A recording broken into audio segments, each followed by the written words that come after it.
Sometimes I think about how my mom is blind because of malnutrition, which is a lack of proper nutrition, which in this case was caused by not having enough food to eat, and this inevitably leads me to considering how disability intersects with poverty. The Americans with Disabilities Act, or ADA, prohibits discrimination on the basis of disability.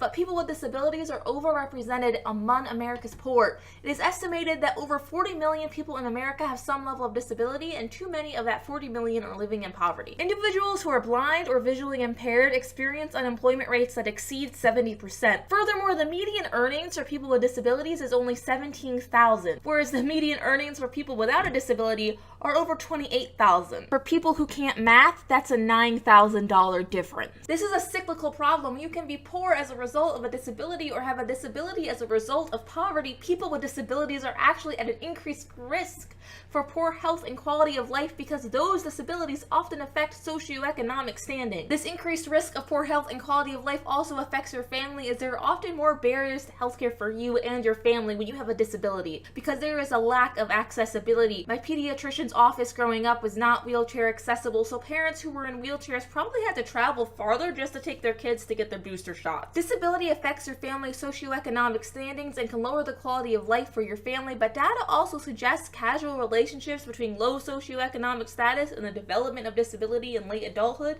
So you can quite literally develop a disability because you are poor or because you didn't have access to proper health care when you needed it. The world is, for the most part, getting better, but we still have systems in place that make it difficult for the poor to have proper health care. We have systems in place that discriminate against the impoverished and the disabled.